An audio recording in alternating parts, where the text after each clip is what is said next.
Hi అండి, అందరికీ నమస్కారం. Welcome back to my channel Aruna Gireeshan blogs. ఈరోజైతే నేను పాయసం అయితే చేస్తున్నానండి. సగ్గుబియ్యం సేమియా పాయసం అనేది. ఫస్ట్ అయితే నేను సగ్గుబియ్యంని కొంచెంసేపు నానబెట్టి పెట్టుకున్నాను వాటర్ వేసుకొని. తర్వాత ఒక దీంట్లో మనము పాలు అనేది కుక్ చేసుకోవాలి. కొంచెము తెరిలినాక ఈ సగ్గుబియ్యం అనేది నానబెట్టుకున్న ఉంటాం కదా, అదైతే వేసేసుకోవాలి. కొంచెం కుక్ అయిన తర్వాత నేనైతే రోస్టెడ్ సేమియా ప్యాకెట్ అయితే తీసుకున్నానండి. మనం నార్మల్ సేమియా ఉన్నా కూడా కొంచెం ఫ్రై చేసుకోవచ్చు. చూడండి, ఇందులో నేను ఇలాచీ పౌడర్ అనేది, యాలక్కాయ అంటారు కదా, అదైతే మ్యాష్ చేసుకొని వేసుకున్నాను. ఇందులో బాగా కలుపుకున్నాను.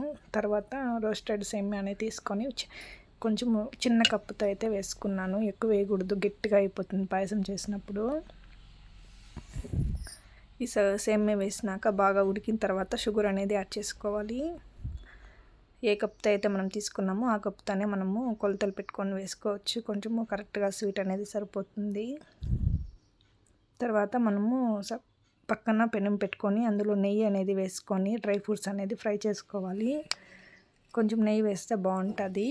నెయ్యి లేని వాళ్ళు కూడా మనం కొంచెం ఆయిల్ అనేది వేసేసుకోవచ్చు. చూడండి, మనం నూనె ఆయిల్ కూడా వేసుకున్నప్పుడు డ్రై ఫ్రూట్స్ అనేది కొంచెము ద్రాక్ష వేసుకున్నప్పుడు కొంచెం బుడ్డగా వస్తాయి. చూడండి, నేనైతే ఇవి రెండు మాత్రమే వేసాను.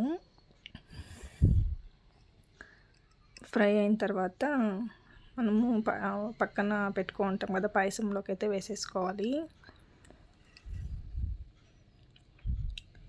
బాగా ఫ్రై అయిపోతుంది. సిమ్లోనే పెట్టుకున్నానండి. మరి హై ఫ్లేమ్లో పెట్టినామంటే మాడిపోతుంది అనేసి కొంచెం సిమ్లోనే పెట్టేసుకున్నాను.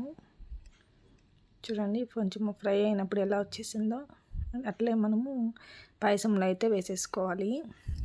ఏమన్నా ఫస్ట్ టైం చూస్తున్నట్టయితే సబ్స్క్రైబ్ చేసుకొని చూడండి. మై నేమ్ ఇస్ అరుణ. చూడండి, వేసేసుకొని కొంచెము 5 మినిట్స్ అయితే కుక్ చేసుకొని ఆఫ్ చేసుకోవాలండి. ఇంతే అండి, సింపుల్గా పాయసం. ఎవరికైనా నచ్చితే లైక్ చేయండి, షేర్ చేయండి. బాయ్ అండి. సబ్స్క్రైబ్ చేసుకో మాత్రం మర్చిపోకండి. బాయ్.